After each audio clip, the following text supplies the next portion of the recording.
કે અગર તમે માછલીની કોમ્પિટિશન હાથી સાથે કરશો, એ બંનેને સાથે દોડાવશો, તો કઈ રીતે તમે જજ કરી શકો કે કોણ બેટર. તો આ રીતે છોકરાઓને કમ્પેર કરવા એ સૌથી મોટું. અને એમાં બાળકો દુઃખી થયા જ, પણ સાથે સાથે મા બાપ પણ દુઃખી થાય કે મારું છોકરું અપ ટુ ધ માર્ક નથી.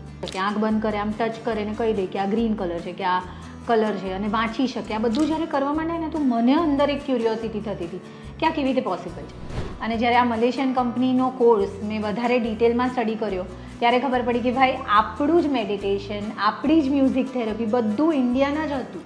એટલે આપણે કિડ્સને નેગેટિવથી પોઝિટિવ તરફ ટ્રાન્સફોર્મ કરીએ છીએ. એટલે એક મારો કોન્ફિડન્સનું એક લેવલ આગળ ગયું કે નાતું લખે છે એ લોકોને ગમે છે. તો એ રીતે ધીરે ધીરે આઈ સ્ટાર્ટેડ રાઇટિંગ. મંદિરમાં પણ એક નાનકડી અંબામાની મૂર્તિ છે, ખબર નહીં શું, એમને જોવું ને મને બસ તાકાત આવી જાય. તો મારી પાસે આ બંને છે, ફેમિલીનો સપોર્ટ અને હસબન્ડ. એટલો સપોર્ટિવ છે, હસબન્ડ નહીં સોરી ફ્રેન્ડ એટલો સપોર્ટિવ છે કે નમસ્તે. દરેક માતાને એમ જ હોય કે મારે મારા બાળકને બધું જ શીખવાડવું છે, બધા જ સંસ્કારોના બીજ મારે રોપવા છે, અને મારું બાળક કઈ રીતે વધારે પડતું આગળ આવે એની બધી જ કોશિશો મારે કરવી છે. અને આ એક માતા નહીં, પણ આ બધા જ પેરેન્ટ્સને જોઈતું હોય છે એમના બાળકે બધી જ રીતે તેઓ આગળ આવી શકે. પણ આપણે હંમેશા ભૂલી જતા હોઈએ છીએ કે આપણું બાળક એ કોઈ મશીન નથી. આપણે જેમ આપણા બાળકને ઘડીએ એ રીતે ઘડાય છે. નમસ્તે, હું છું ખુશ્બુ, અને મુંબઈ સમાચારના ડિજિટલ પ્લેટફોર્મ ઉપર ગૃહિણી સાથે ગોસિપના આ કાર્યક્રમમાં આપ સર્વનું સ્વાગત છે.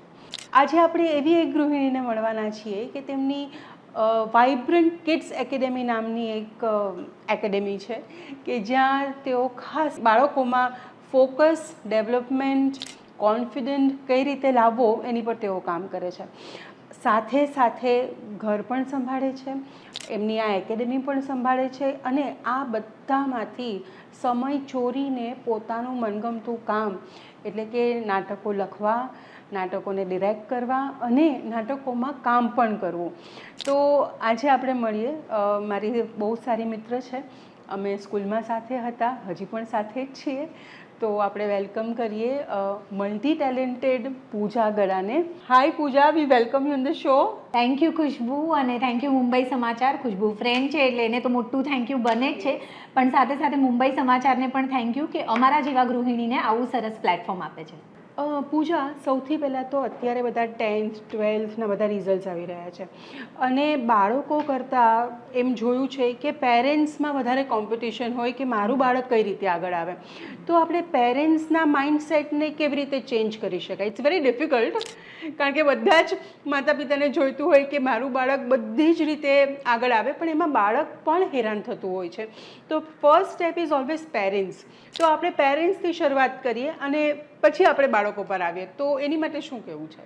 ખુશ્બુ, તે બહુ સારો ક્વેશ્ચન પૂછ્યો, પણ એમાં તે એક લાઈન કહી કે આમાં બાળકો પણ હેરાન થાય છે. આમાં બાળકો પણ નહીં, બાળકો જ હેરાન થાય છે.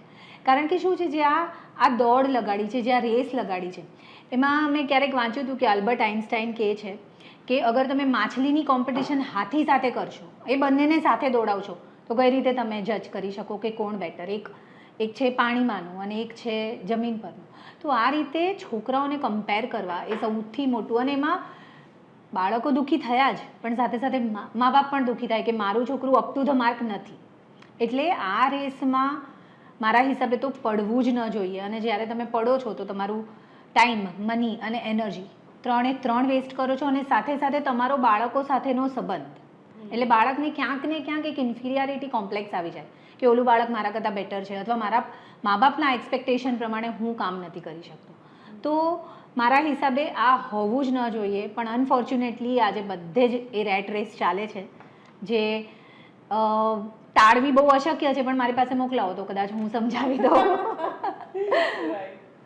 પૂજા, અત્યારે સૌથી પહેલાં તો મને ખબર છે કે you var always a first number in our class, અને તને પોતાને ભણવાનો શોખ, અને ધીરે ધીરે તે બધાને શીખવાડવાનું બી ચાલુ કર્યું when you var in college. પણ આ વાઇબ્રન્ટ કિડ્સ એવી એકેડેમી ચાલુ કરવી જે બહુ મોટું કામ છે. જ્યારે તમે કોઈકનું એક પર્સનલ ટ્યુશન કરો ને તો આપણે એમાંથી કરીને છૂટી જઈએ, પણ when you start an academy એ ઘણી એક મોટી જવાબદારી થઈ ગઈ. જ્યારે મા બાપ તમારા ભરોસે બાળકોને મૂકીને જાય કે હવે આનું ઘડતર તમારે કરવાનું છે, તો at that point of time એવા કેવા પોઈન્ટ્સ પર યુ ફોકસ મોર? ખુશ્બુ, જે તે કહ્યું તો આ એકેડેમીની શરૂઆત મેં એક મલેશિયન કંપની સાથે કરી. હવે એ મલેશિયન કંપની સાથે જ્યારે સ્ટાર્ટ કર્યો કોર્સ, તો એ મને ખબર પડી ગઈ કે આ મેડિટેશનલ બેઝ છે. મેડિટેશન હતું, એમાં મ્યુઝિક થેરપી હતી.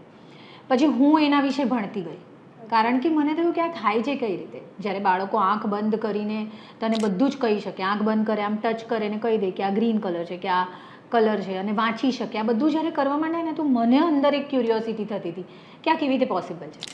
એટલે મેં મારી મેડિટેશનની જર્ની જે ક્યાંક ને ક્યાંક અટકી ગઈ હતી એ ફરીથી શરૂ કરી, અને ત્યારે ખબર પડી કે આપણી અંદર જ એટલા પાવર્સ છે. અને જ્યારે આ મલેશિયન કંપનીનો કોર્સ મેં વધારે ડિટેલમાં સ્ટડી કર્યો, ત્યારે ખબર પડી કે ભાઈ આપણું જ મેડિટેશન, આપણી જ મ્યુઝિક થેરપી બધું ઇન્ડિયાના જ હતું, અને આપણે બીજા પાસેથી ખરીદીને આવ્યા.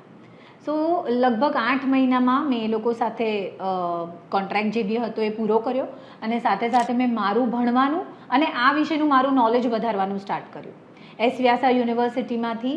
હવે એમાં એવું હતું કે આ મેડિટેશન બેઝડ હતું એ ખબર હતું, પણ અનફોર્ચ્યુનેટલી ક્યાંય પણ આપણે જઈએ ને તો ફક્ત મેડિટેશન શીખવે એવી કોઈ ઇન્સ્ટિટ્યૂટ નથી. એટલે તમે કહો તો બાબા પાસે જાઓ, કોઈ એવા, એટલે મેડિટેશન શીખવાના કોઈ સ્ટેપ્સ નથી, કારણ કે આ ઇન્ટરનલ પ્રક્રિયા છે. જેટલું આપણે પોતાના પર કામ કરીએ એટલે આપણને સારા રિઝલ્ટ્સ મળે. તો જ્યારે હું બાળકો સાથે આ બધા મારા એક્સપિરિયન્સીસ અને મને જે બી અનુભવ થતા હતા એ શેર કરતી હતી, એ લોકો પાસે એ વસ્તુ કરાવવા માંડી, ત્યારે ખબર પડી કે અંદર કેટલું પોટેન્શિયલ છે. અને આ રીતે આખી જર્ની સ્ટાર્ટ થઈ. અને જ્યારે મેં રિઝલ્ટ જોયા તો એમાં એવું થયું કે એક પેરેન્ટ મારી પાસે આવ્યા અને એણે એમ કીધું કે મારું બાળક પહેલાં બહુ ગુસ્સાવાળું હતું, અને હવે તારા કોર્સ પછી, એટલે મને બીજું ખબર નથી કે આ કોર્સના શું ફાયદા છે, પણ મારું બાળક બહુ શાંત થઈ ગયું છે. તો એ પોઈન્ટ હતો ને એ મારા માટે બ્રેક થ્રુ હતો. અને that is due to meditation and music therapy which we are using. Then now I had included, એમાં મેં હવે પ્લે થેરપી પણ નાખી છે, અને સાથે સાથે કાઉન્સેલિંગ પણ નાખ્યું છે. કાઉન્સેલિંગ એટલે બાળકનો શું પ્રોબ્લેમ છે. ઘણીવાર બિચારા બાળક એક્સપ્લેન ન કરી શકે, મા બાપ એક્સપ્લેન કરે કે મારા છોકરાને જુઠ્ઠું બોલવાની આદત છે, પણ આ જુઠ્ઠું બોલવાની આદતનું રૂટ શું છે એ કોઈ જોતું નથી. આપણે એને સલાહ આપીએ, ખોટું નહીં બોલ, ખોટું નહીં બોલ, ખોટું નહીં બોલ. એનું પ્રોગ્રામ એમ થવું જોઈએ કે બેટા હવે તું સાચું બોલે છે, બેટા હવે તું સાચું બોલે છે. તો જ્યારે બ્રેઇનનું આ રીતનું પ્રોગ્રામિંગ થાય ને ત્યારે તમને રિઝલ્ટ્સ દેખાય. And that is my course all about. અને આના મેઇન ફાયદા છોકરાઓના ફોકસ, કોન્સન્ટ્રેશન, મેમરી, આ 3 પર બહુ જ. અને લોકડાઉન પછી જે આખો દિવસ ગેજેટ્સમાં છે છોકરાઓ, તો એમાંથી પણ આમાં ઘણા બધા બ્રેક થ્રુઝ પેરેન્ટ્સને મળે છે. So this is all about it. આ રીતે મારી જર્ની આની સ્ટાર્ટ થઈ. તો ઘણા પેરેન્ટ્સને એવું હોય, આ એક એક્ઝામ્પલ તો આપ્યું કે જૂઠું બોલે છે, ઘણા પેરેન્ટ્સને એવું હોય કે મારું બાળક એકેડેમિકલી બહુ લો છે પણ બીજી બધી પ્રવૃત્તિઓમાં ખૂબ આગળ છે, તો એનું પણ સોલ્યુશન આમાં આવી શકે? આમાં તમે મગજમાં જે વિચારો છો ને, મેડિટેશન છે ને એક પાવર છે. એટલે તમે જેવી રીતે કીધું કે એકેડેમીમાં સારું હોય તો એ બીજા સબ્જેક્ટ્સમાં ન, બીજા ફિલ્ડમાં ન સારું હોય, અથવા બીજા ફિલ્ડમાં સારું હોય તો સ્પોર્ટ્સમાં ન સારું હોય, કોઈના હેન્ડરાઇટિંગ ખરાબ હોય. હવે તમે જે પણ બાળકનો પ્રોબ્લેમ અમારી સાથે ડિસ્કસ કરો એના ઉપર આપણે 110% કામ કરી શકીએ. So it is that. અને હવે અગર તમે મારી વેબસાઇટ છે એના પર જશો તો એમાં n નંબર ઓફ પ્રોબ્લેમ્સ છે જે પેરેન્ટ્સ થ્રુ મને આવ્યા છે. આમાં એક પણ પ્રોબ્લેમ મેં મારી જાતે નથી લખેલો, આ બધા પેરેન્ટ્સે કીધું છે, એ બધા પ્રોબ્લેમ લિસ્ટેડ છે. આની બહારનો કોઈ પ્રોબ્લેમ છે જ નહીં. એટલે ગણીને 10 કે 15 પ્રોબ્લેમ્સ જે પેરેન્ટ્સ ફેસ કરે છે અને એના કારણે બાળકો ફેસ કરે છે. So it is it. તો કોઈ પણ પ્રોબ્લેમ હોય એનું સોલ્યુશન વિધિન છે. એની સાથે ઇન્ટરેક્શન કરીને, એની સાથે કમ્યુનિકેટ કરીને, અથવા એના બ્રેનને પ્રોગ્રામ કરીને એનો ઉકેલ આપણે લાવી શકીએ. પૂજા, આ એકેડેમીને કેટલા વર્ષ થયા અને અત્યાર સુધી કેટલા બાળકોને ટ્રેન કર્યા? ખુશ્બુ, મારી આ એકેડેમી 2015થી છે. અને તે જે ક્વેશ્ચન કર્યો ને એમાં તે કીધું કે કેટલા બાળકોને ટ્રેન કર્યા છે. ટ્રેન એટલે એવી વસ્તુ છે ને કે જ્યારે તમે ટ્રેન કરો તો સતત એ વસ્તુની ટ્રેનિંગ તમે આપ્યા જ કરો. મેં ટ્રેન નથી કર્યા, મેં ટ્રાન્સફોર્મ કર્યા છે. ટ્રાન્સફોર્મ એટલે શું? ટ્રાન્સફોર્મ એટલે તમારી અંદરના જે પણ negative I can say feelings હોય એને કેવી રીતે તમે પોઝિટિવમાં ફરાવી શકો. એટલે ક્યારેક આપણે બાળકને ઘણી વખત ખબર જ નહોતી હોતી કે એંગર એટલે એનો જે ઇમોશન છે એ ઇમોશનને એંગર કહેવાય, એને ખબર જ નથી હોતી. તો એંગરમાંથી એને લવમાં કઈ રીતે લઈ જવું, so that is called transformation. So એ રીતે એટલે સમજો શાય બાળક છે તો એને કેવી રીતે સ્ટેજ ઉપર લઈ જવાનું અને એ કઈ રીતે આઉટસ્પોકન થઈને બોલી શકે. So that is transformation from your negative thought or feeling to your positive thought or feeling. So that is what transformation. તો આપણી એકેડેમીમાં આપણે બાળકોને ટ્રાન્સફોર્મ કરીએ છીએ, ટ્રેન નથી કરતા. ટ્રેન એટલે એક પર્ટિક્યુલર કરિક્યુલર છે અને તું એ જ ફોલો કરે. એટલે ફર્સ્ટ સ્ટાન્ડર્ડ તો ફર્સ્ટ સ્ટાન્ડર્ડમાં આ જ ભણવાનું છે, પછી સેકન્ડ, તો that is training. But this is not training. આ એવરી સ્ટેજ બદલાયા કરશે.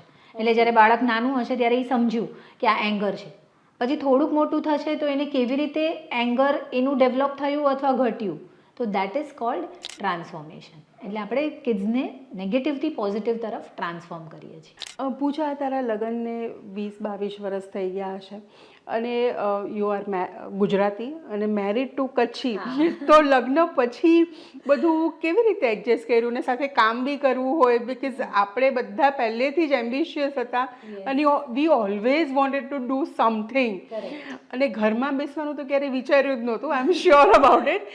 પણ એ બધું મેનેજ કરવું ઘણું ડિફિકલ્ટ થઈ જાય, તો એ કદાચ અપોઝિશન બી આવ્યું હશે, તો એ કઈ રીતે બધું મેનેજ કર્યું? એટલે મારા લગ્નને લગભગ 23 વર્ષ થઈ ગયા, લગભગ નહીં 23 વર્ષ થઈ ગયા છે. અને જન્મે ગુજરાતી અને કર્મે કચ્છી એમ હું બધાને કહું છું, કારણ કે લવ મેરેજ હતા. એટલે સ્ટાર્ટિંગમાં એવું હોય ને કે આપણે આમ હવે એક કાસ્ટથી બીજા કાસ્ટમાં જઈએ છીએ તો બધાને ઇમ્પ્રેસ તો કરવા જ પડશે. એટલે સ્ટાર્ટિંગનો ટાઈમ તો એમાં જ ગયો. અને એમાં મારા સાસુ અને મારા મોટા મમ્મી, એટલે કાકી સાસુ છે એને હું મોટા મમ્મી જ કહું છું, એ લોકોએ મને સખત સપોર્ટ કર્યો. પ્લસ મારી મમ્મીનું અને એ લોકોનું પણ એટલું સારું ટ્યુનિંગ હતું કે મારી મમ્મી મારા ઘરે આવે ને તો મને ન પૂછે બેટા કેમ છે, એ લોકોને પૂછે કે બહુ હેરાન નથી કરતી ને. So this kind of bond એ લોકો બધા વચ્ચેનું હતું. એટલે મને ક્યારેય એવું લાગ્યું જ નહીં. સ્ટાર્ટિંગમાં હતા મારા બા થોડા કડક હતા, પણ એમની સાથે પણ મારું બોન્ડ એટલું સરસ થઈ ગયું કે સેલ્ફી લેવા માટે હું એમને કહું જરા હસો તો જ તમારું સારું લાગે, તો એ પહેલાં હસતા પણ નહોતા. પછી મારા હોવાથી, એટલે મારા હોવાથી એમ હું ડિરેક્ટલી ન કહી શકું, પણ આઈ ટ્રાઈડ કે કારણ કે મોટા લોકો હોય ને તો એ થોડાક એવા કડક હોય, પણ જો એ લોકોને ઇમ્પોર્ટન્સ મળે તો ઓટોમેટિકલી તો થોડી સાયકોલોજી જે આવડતી હતી એ અહીંયા વાપરીને, બટ ઓવરઓલ આજે હું જે પણ કરી શકું છું એ બધું મારા ઘરનાના સપોર્ટને લીધે. તો આ જે લખવાનું મને યાદ છે કે તું સ્કૂલમાં પણ લખતી હતી, તો એને પ્રોફેશન બનાવવું એ કઈ રીતે વિચાર્યું? જો ક્યારેય નહોતું વિચાર્યું કે હું આવી રીતે એને પ્રોફેશન બનાવીશ. અને પહેલાં તો મને ડર લાગતો હતો કે હું લખું છું, લોકોને ગમવું તો જોઈએ ને. એટલે મેં 2013માં આઈ થિંક સો ફેસબુક ઉપર એવી રીતે ફ્રેમિંગ કરું, પછી મારો કોટ લખું તો લોકોને ગમવા માંડ્યું. પહેલાં તો હું પબ્લિશ કરતાં પણ ડરતી હતી. એટલે લગભગ 1 વર્ષ સુધી તો મેં પબ્લિશ બી નહોતું કર્યું, એ ખાલી મને જ દેખાય, બીજા કોઈને ન દેખાય. પછી ધેન આઈ સેડ કે ચાલ ને એકવાર કરવા દે. અને જે રીતનો લોકોનો રિસ્પોન્સ આવ્યો ને દેટ વોઝ અમેઝિંગ. એટલે એક મારો કોન્ફિડન્સનું એક લેવલ આગળ ગયું કે ના તું લખે છે એ લોકોને ગમે છે. તો એ રીતે ધીરે ધીરે આઈ સ્ટાર્ટેડ રાઇટિંગ. પૂજા, અહીંયા એક આ બુક પડી છે, એમાં લખ્યું છે કે કાંઈક મારું પોતાનું. બહુ જ સરસ છે. પોતાની લાગણીઓ પેપર ઉપર ટાંકતી હોય એવું મને લાગે છે આનું સબટાઇટલ વાંચીને. તો આ એક્ઝેક્ટલી શું છે? કંઈક મારું પોતાનું. એટલે આ કેવી રીતે શરૂઆત થઈ? જ્યારે મેં તને કીધું જેવી રીતે હું ફેસબુક પર લખતી હતી તો અંડર ધ ટાઇટલ હું લખતી હતી કંઈક મારું પોતાનું. એટલે જે પણ લખું એ કંઈક મારા પોતાનું એ ટાઇટલના નીચેમાં લખું. અને આ ટાઇટલ મને કેવી રીતે મળ્યું? એકવાર જ્યારે મારી મમ્મી એક્સપાયર થઈ ગઈ તો એની ઘણી બધી બુક્સ હતી, એમાંથી એક બુક નીકળી અને એની ઉપર લખ્યું હતું કંઈક મારું પોતાનું પૂજા માટે. અચ્છા. એટલે જ્યારે મેં એ બુક ખોલી અને વાંચ્યું ને તો અંદર સરસ સરસ કોટ્સ ને બધું લખેલું હતું. સો એનાથી મને એમ થયું કે નહીં, હું જ્યારે બી લખીશ તો મારી મમ્મીની પણ એક નિશાની યાદ રહેશે. અને કાઇન્ડ ઓફ એ નામ મને બહુ જ ગમી ગયું જ્યારે કંઈક મારું પોતાનું આપણે આવું વાંચ્યું તો આમ જે પણ વાંચવાવાળું હોય એને કંઈક પોતાનું લાગે. તો એ લાગણીથી હું ટ્રાય કરું કે એની અંદરની એવું કંઈક એવી લાગણીઓ લખું. પૂજા, આ ડ્રામા માટે ને કેરિયર બનાવવું અને તો પછી એ વિચાર કેવી રીતે આવ્યો અને એ બધું સ્ટાર્ટ તે કઈ રીતે કર્યું? સ્કૂલ અને કોલેજ ટાઈમથી તને ખબર છે એક્ટિંગ ને એ બધો શોખ હતો, પણ મારો મેઇન શોખ છે ને લખવાનો હતો. હવે થયું એમ કે લખવાની સ્કિલ તરત કોઈને ન સમજમાં આવે, તમારી એક્ટિંગ તરત દેખાય પણ તમારું લખવાની સ્કિલ માટે તમે એ વ્યક્તિ સાથે જ્યારે સંપર્કમાં આવો ત્યારે જ એને ખબર પડે. એટલે મને એમ થયું કે ચાલ જે મને ચાન્સ મળી રહ્યો છે, એક્ટિંગનો ચાન્સ મળતો હતો, તો હું ત્યાં જાઉં, 2 જણને મળીશ તો એ લોકોને ખબર પડશે કે આ છોકરી લખી પણ શકે છે. સો એ રીતે મેં સ્ટાર્ટ કર્યું. પછી લગ્ન થયા પછી ઘરની જવાબદારી, ફેમિલીની જવાબદારી, એટલે પછી બધું થોડુંક સાઈડ ટ્રેક કર્યું. હા, પછી મારો દીકરો હતો એટલે એની પાછળ સાથે સાથે મારી વાઇબ્રન્ટ મેં ત્યારે જ સ્ટાર્ટ કર્યું. વેન માય સન વોઝ 7 ત્યારે મેં મારું વાઇબ્રન્ટ સ્ટાર્ટ કર્યું. પણ પછી આ લખવાનું તો શોખ હતો બધાને, લગભગ અમારા કમ્યુનિટીમાં કે ફ્રેન્ડ્સમાં કે બધાને ખબર હતી. એટલે કોઈનો પણ કાંઈ પણ ઘરનો પ્રસંગ હોય ને તો મને કે લખી આપ અથવા તને એન્કરિંગ કરવાનું છે. તો આવું બધું હું કર્યા કરતી હતી, પણ પ્રોફેશનલી ક્યારેય નહોતું વિચાર્યું. પછી એક વખત મને એક મારા કઝિને કીધું કે તું તારા લખાણની કિંમત નથી કરતી ને એટલે કોઈ નથી કરતું. એટલે પછી એ દિવસે વિચાર્યું કે ચાલ કાંઈ નહીં તો 500 રૂપિયાથી આપણે સ્ટાર્ટ કરીએ. એટલે જ્યારે કોઈક ફ્રેન્ડે કીધું તો મેં એમ જ કીધું કે હું છે ને તું જે મને આપીશ ને એ હું ગૌશાળામાં લખાવાની છું. સો એ રીતે મેં સ્ટાર્ટ કર્યું. અને લાસ્ટ યર અમારા કચ્છી સમાજની કેવીઓની એક ડ્રામાની કોમ્પિટિશન, એકાંકીની કોમ્પિટિશન હતી. તો અમારી છે ને એક કચ્છી પત્રિકા આવે, એની અંદર એ બધી વસ્તુઓનું હોય કે આ કોમ્પિટિશન થાય છે, આ જન્મથી મરણ સુધીની બધી ઇન્ફોર્મેશન એમાં હોય. તો મારા સાસુએ વાંચ્યું અને મને એમ કીધું કે પૂજા તારે આમાં ભાગ લેવો જોઈએ. તો ત્યારે એવો કંઈ વિચાર નહોતો, પણ મેં કીધું ચાલ એકાંકી છે ટ્રાય કરીએ. એમ કરીને મેં એ લોકોના જે બી અમારા એક રાજેશભાઈ કરીને છે એમને ફોન કર્યા, એમની સાથે વાતો કરી. તો પછી એમણે પહેલાં તો મેં એમ કીધું મને એઝ અ રાઇટર કરવું છે. તો એમાં એવું હતું કે તમારે તમારું ગ્રુપ બનાવવાનું, પછી એનું ડિરેક્ટર એક અપોઇન્ટ કરવાનો, એના એક્ટર્સ શોધવાના. હવે આ બધું ઓલા રાજેશભાઈએ મને કીધું અરે કરો ને તમારાથી થઈ જશે. એટલે મેં કીધું ચલો જોયું જશે, જે થશે એ થશે. એમ કરીને મેં લખી પહેલાં સ્ક્રિપ્ટ. પછી મારા જ બધા ફ્રેન્ડ્સ કોઈકને બોલાવ્યા, એનું ઓડિશન કર્યું, આ કર્યું તે કર્યું, એમ કરીને એક આખી ટીમ બનાવી. હવે ટીમ તો બની ગઈ, પણ ડિરેક્શન કોણ કરે? અમને કોઈ ડિરેક્ટર પણ ન મળે, કારણ કે અમારા જેવા એકદમ નવાની શાળિયા એના પર રિસ્ક લે કોણ? કારણ કે હારી જઈએ કે કોઈને કોન્ફિડન્સ જ ન હોય ને. એક નવા રાઇટર, બધા એક્ટર્સ પણ નવા, એક પણ મારી પાસે સારા એક્ટર કહીએ એવા નહોતા, પણ એ લોકોએ પોતાની જાતને બહુ સરસ રીતે ગ્રૂવ કર્યા. એટલે પછી ડિરેક્ટરનું જ્યારે વારો આવે ત્યારે મેં ચલો આપણે જ એટલે હોલ એન્ડ સોલ એ પણ મેં કર્યું. અને થયું એવું કે એ ડ્રામા બહુ સરસ થયું. એટલે અમે લોકો સેમિફાઇનલ સુધી ગયા, પછી ફાઇનલ સુધી પણ ગયા. ફાઇનલમાં અમે નથી જીત્યા, પણ એના પછી મુલુંડમાં એવી એક ચેલેન્જિંગ વસ્તુ આવી જેમાં 70+ બધા વડીલો હતા. એ લોકોને એક સ્ક્રિપ્ટ આપવાની, એ લોકોનું ડિરેક્શન કરવાનું અને એ લોકો પાસે એક્ટિંગ કરાવવાની. તો આ બહુ જ મોટો ચેલેન્જિંગ હતો અને આ પણ એક કોમ્પિટિશન હતી. હવે મેં જે પહેલી કોમ્પિટિશનમાં ભાગ લીધો તો એમાં મારા નાટકનું નામ હતું હિસાબ બરાબર, અને મેં ગુજરાતીમાં કર્યું હતું. પછી એમ થયું કે યાર હવે આપણે કચ્છીમાં પણ ટ્રાય કરવું જોઈએ. એટલે બીજું ડ્રામા મેં કચ્છીમાં લખ્યું અને પોતે ડિરેક્ટ કર્યું, અને એ ડ્રામાને best drama, second best drama મળ્યું અમારા ડ્રામાને. અને અમારામાં જે એક કેરેક્ટર હતા એને બેસ્ટ સપોર્ટિંગ મેલનો પણ એવોર્ડ મળ્યો. તો આ બધું જ્યારે થયું ને એટલે આ લગભગ 6 મહિનાની અંદર આવું ઘણું બધું થયું. જે અચાનક મારી ગાડી ક્યાંક અટકી ગઈ હતી, એના પર એકદમ મમ્મીએ કીધું કે આ કોમ્પિટિશનમાં ભાગ લે, અને મસ્ત પુશ લાગી ગયો. સો ત્યારથી દોડે છે ગાડી. અને ત્યારથી પછી એના પછી મેં એક નાટક છે પ્રભા કરીને, અમારું સરસ નાટક હતું. એમાં હું એક્ટિંગ પણ કરતી હતી, આસિસ્ટન્ટ ડિરેક્ટર પણ હતી. અને એમાં એક બીજી ચેલેન્જ આવી, એનું ટાઇટલ સોંગ લખવાનું હતું. તો મને ડિરેક્ટરે કીધું કે આ ધૂન છે અને તમે બેસો અને લખો. મેં કીધું અરે મને કોઈ દિવસ ગીત લખ્યું નથી, કે મને ભરોસો છે તમે લખશો. અને તમે માનશો નહીં, 45 મિનિટ્સમાં મેં આખું ગીત લખી નાખ્યું. અને દે વોઝ સો હેપી કે વાવ, બસ આ જ અમને મૂડ જોઈતો હતો. સો ત્યારે એનો પણ એક કોન્ફિડન્સ આવ્યો કે ચલો હવે આપણી લખવાની ગાડી બરાબર ટ્રેક ઉપર છે. એટલે કંઈ પણ લખવાનું હોય ને તો હવે એક કોન્ફિડન્સ છે, અને સાથે સાથે જે થોડોક ડર હતો ને કે લોકોને ગમશે કે નહીં. તો આ 2-3 ઇન્સિડન્ટ્સથી મને ખબર પડી ગઈ કે હું જે લખું છું ને એ લોકોને ગમે છે. એટલે આમ જોઈએ ને તો કોઈ પણ માણસ જ્યારે પ્રગતિ કરતું હોય કે સ્ટ્રગલ કરતું હોય તો એને એક અપ્રિસિએશન જોઈએ છે, અને બીજો જે ડર છે કે સામેવાળાને ગમશે કે નહીં એ કાઢી નાખવાની જરૂર છે. Right, always.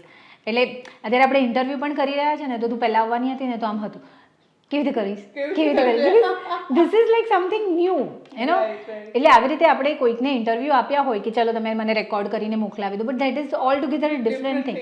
તો એવરી ટાઈમ કોઈ પણ વસ્તુ આવે ને લાઈફમાં તો એ મને હવે આમ એની પહેલાંની ધાંધલ ધમાલ હોય, પણ એક વખત હવે હું આમ કેમેરા હોય કે બુકને ફેસ કરું છું ને તો હવે એ ડર નથી લાગતો. હવે એ ડર નથી લાગતો. તો દેટ સ્ટેજ હેઝ ગોન. અને જે કોન્ફિડન્સ મને મળ્યો છે ને એ બધું ફેમિલી અને જે લોકોને ગમે છે એ લોકો આવીને કહે છે. હું દરેક વખતે મને આદત છે હું લોકોના ફીડબેક લઉં, આઈધર ફોન કરીને કે કંઈ પણ રીતે હું કનેક્ટ થાઉં અને ફીડબેક લઉં. એ ફીડબેક એટલા પોઝિટિવ આવે અને ઇટ ઇઝ નોટ દેટ કે તમે મને પોઝિટિવ ફીડબેક જ આપો, નેગેટિવ પણ આપો, તો મને ખબર પડે કે હું કઈ રીતે ઇમ્પ્રૂવ થાઉં. સો જેમ જેમ તમે ઇમ્પ્રૂવ થતા જાઓ ને ઇટ્સ અ પ્રોસેસ, અને કોન્ફિડન્સ આપણને આવતો જ જાય. અને એ કોન્ફિડન્સ મારો નથી, મને જે લોકોએ મારા ફેમિલીથી મળ્યો છે ને એના લીધે જે પણ થોડું ઘણું હું કરી શકી છું ને, so all credit goes to those people. So I just thank and I am feeling really blessed કે આવા લોકો છે મારી સાથે. પૂજા, એવું ક્યારેક થયું છે કે આમ બધું જ કરવા મળતું હોય, બધું આપણે આપણી લાઈનમાં સેટ થઈ ગયા હોય, પરિવારનો સપોર્ટ પણ હોય કે કોઈ વસ્તુમાં ના ન હોય, અને એક રૂટીન લાઈફ આપણી ચાલુ થઈ ગઈ હોય કે and you are also happy કે ના ચલો મને મનગમતી બધી વસ્તુ હું કરું છું, સાથે મારું બાળક પણ પ્રોપર સેટ છે.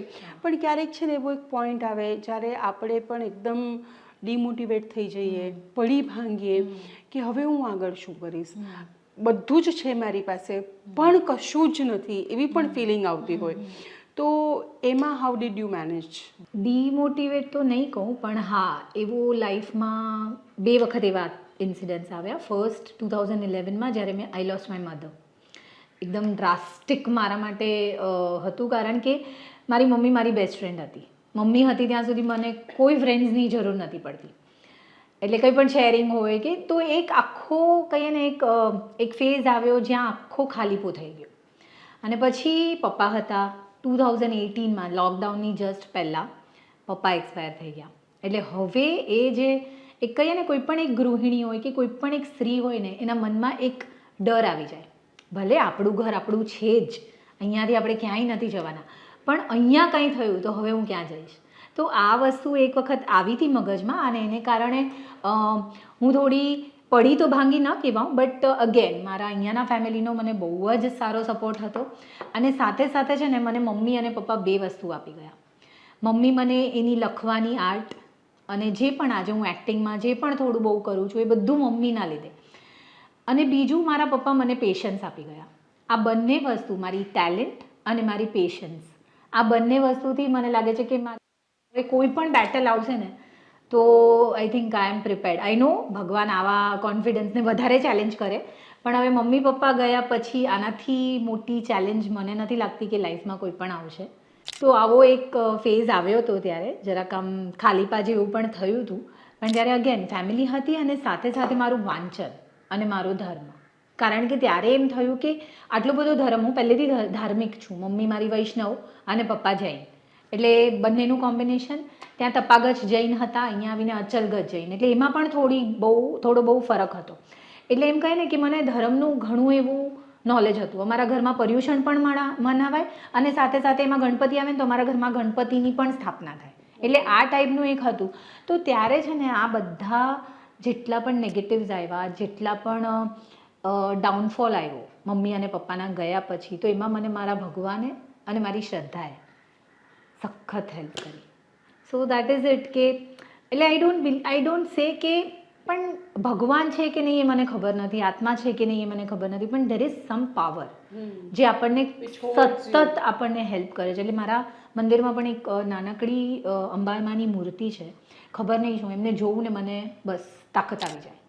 સો આવા ઘણા બધા ફેમિલી છે અને ભગવાન છે. તો આ 2 ફેક્ટર હતા જેણે મને સખત હેલ્પ કરી. અને અગેન ફરીથી કહું છું, મારી મમ્મીની ટેલેન્ટ અને પપ્પાની પેશન્સ, આ સારી એવી મેં એ લોકો બંને પાસેથી શીખી છે. એટલી અપ ટુ ધ માર્ક તો નથી, પણ જે પણ છે જ્યારે પણ હું વિચારું કે ક્યાંક અટકું છું તો આ 2માંથી કઈ વસ્તુ કામમાં આવવાની છે અને એ વાપરી લઉં છું.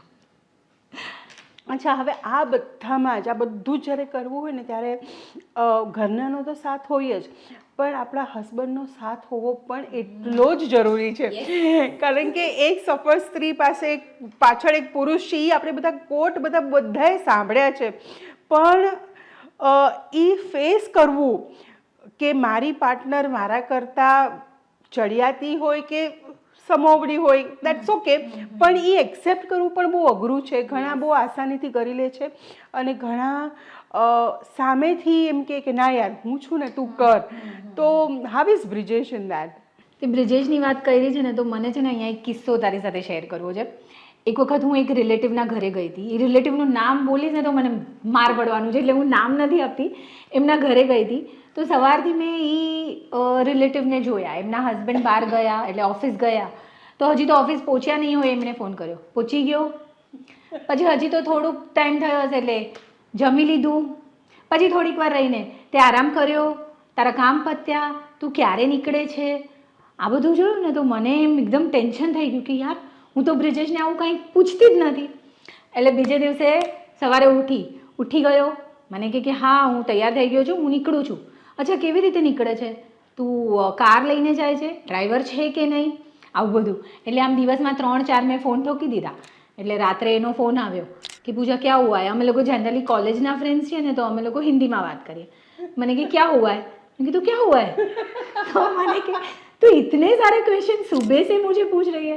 मैं कहा देख मैं इधर आई, अभी मेरे को कॉम्प्लेक्स आ रहा है कि सब बीवियाँ तूने खाया कि नहीं, तूने पिया कि नहीं, तू किधर है, तू कैसे जा रहा है, सब पूछ रहे और मैं तुझे कुछ नहीं पूछती.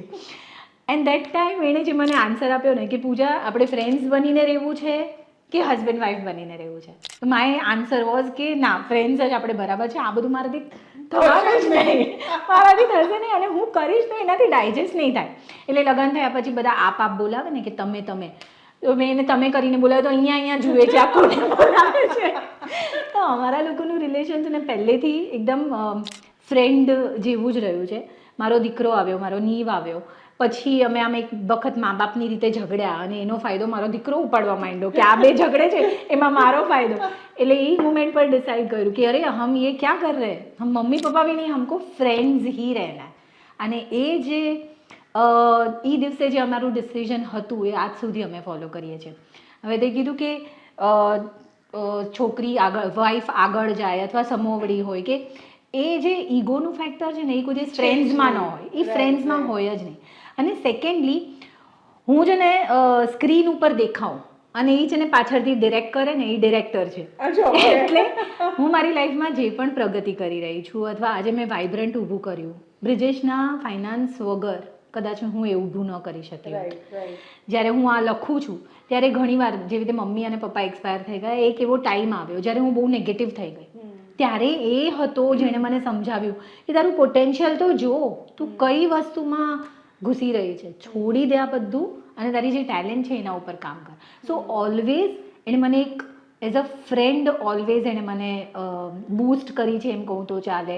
મને વળી પણ નાખે ઘણી વખત. તો અમારું રિલેશન છે ને એક ફ્રેન્ડ્સનું ઝોનવાળું વધારે છે.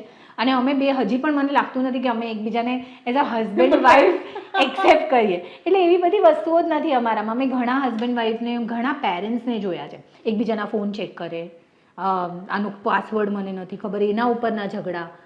મને હજી સુધી નથી ખબર કે એને હજી સુધી નથી ખબર કે મારો મોબાઈલ કેવી રીતે ખોલે, કારણ કે એ કોઈ દિવસ જરૂર આવ્યું જ નથી. કારણ કે એને એક ભરોસો છે, જો આજે હું જેમાં જે કામ કરી રહી છું એમાં સૌથી વધારે જે ફેમિલી સપોર્ટ સાથે સાથે હસબન્ડનો trust is the most factor. તો મારી પાસે આ બંને છે, ફેમિલીનો સપોર્ટ અને હસબન્ડ એટલો સપોર્ટિવ છે. હસબન્ડ નહીં, સોરી, ફ્રેન્ડ એટલો સપોર્ટિવ છે કે આઈ ફીલ કે મારી મમ્મીની જે ખાલી જગ્યા હતી કે જેટલી પણ મારી લાઈફમાં ખાલીપા આવ્યા કે જેટલી પણ જગ્યાઓ ખાલી થતી ગઈ ને એ બધી એ ભરતો ગયો. સાથે સાથે my son, he is also now doing very well. અને એ પણ એવો જ છે, મને જોઈએ છે કે બ્રિજેશ જેવો જ થાય, મારા જેવો પણ ના થાય. So yeah, everything is good. Brijesh is really supportive. તો આ હતી ગૃહિણી, લેખિકા અને અભિનેત્રી પૂજા ગડાની પ્રેરણાદાયક સફર, જ્યાં એક તરફ ઘર અને પરિવારની જવાબદારી છે તો બીજી તરફ પોતાના સપનાઓને જીવવાની હિંમત પણ છે. પૂજા ગડાએ સાબિત કર્યું છે કે જો મનમાં જુસ્સો હોય તો ગૃહિણી પણ પોતાની અલગ ઓળખ બનાવી શકે છે. લેખન, અભિનય અને બાળકોને સંસ્કાર આપવાની તેમની વિચારધારા અનેક મહિલાઓ માટે પ્રેરણારૂપ છે. તો કેવી લાગી તમને આ પૂજા ગડાની સફર? અમને કમેન્ટ કરીને જરૂર જણાવશો. હું છું ખુશ્બુ, કેમેરામેન રમેશ ફોડડેકર, મારું, તમારું અને સતત ધબકતું મુંબઈ સમાચારની સાથે.